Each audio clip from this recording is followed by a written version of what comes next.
It's much easier also to saute broccoli and Brussels sprouts when it's cut like that because there's more direct, I don't know what I was gonna say.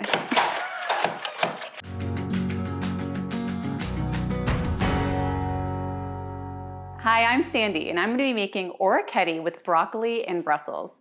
Think of this as a fresh take on your typical pasta night.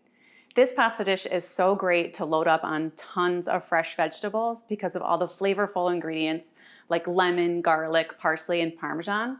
Actually, I was inspired by a classic Italian dish called aglio and olio, which just means garlic and olive oil, which everybody loves.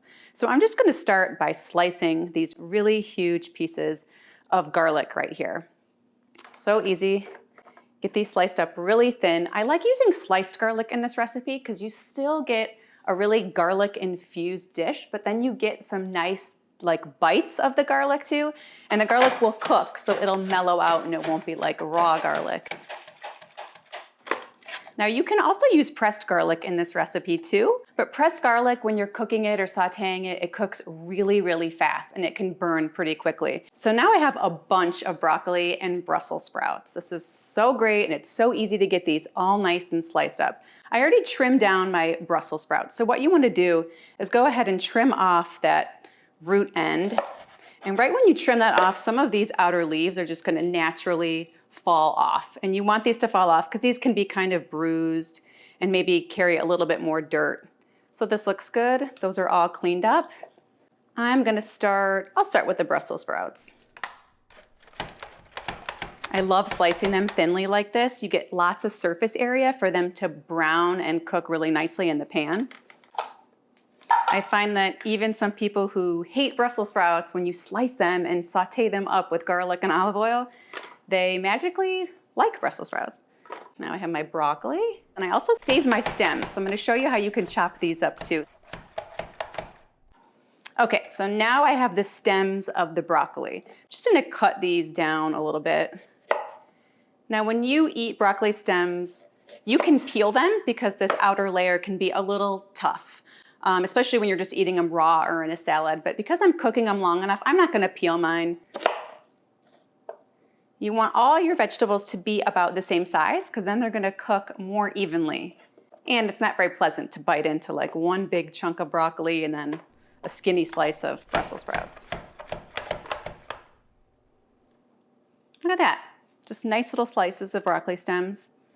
All right, so my vegetables are done. We'll get ready to heat the pan up.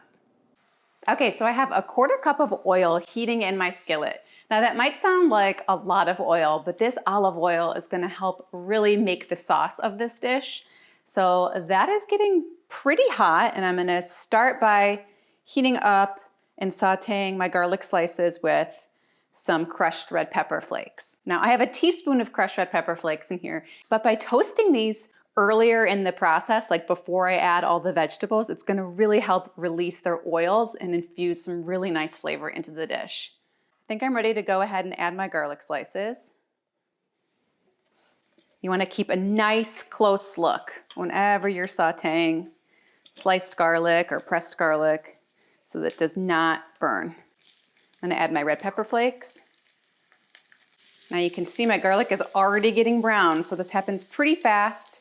Maybe in about a minute, maybe less. All right, I'm gonna go ahead and add my vegetables. Whoa, can you guys hear that sizzle? Now this is when you know your pan is nice and hot. It's really important to have a nice and hot pan when you're trying to get a sear on these vegetables. Just adding a 1/2 teaspoon of salt. So adding salt to this dish is not only gonna flavor it, but it's also gonna help those vegetables release some of their moisture so that they get that nice browning and sear. So I wanna get these nice and coated in the olive oil and garlic and red pepper flake mixture. But then after I feel like they're well tossed, I'm gonna kinda leave them alone and come back and stir occasionally, and that way they'll have time to get nice browning. So while that's cooking, I'm gonna go ahead and grate my cheese. I've got an ounce of fresh Parmesan cheese. All right, my vegetables are getting pretty close to being done, so I have a cup of frozen green peas I'm gonna add to the dish.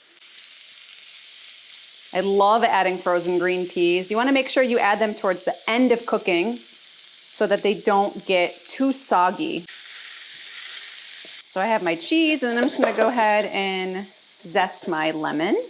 So in this recipe, you add lemon juice and lemon zest to get like major lemon flavor in here.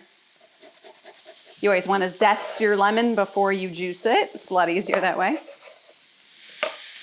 All right, so I am ready to add my pasta back into the vegetables and get it all mixed in together. I got my orecchiette noodles.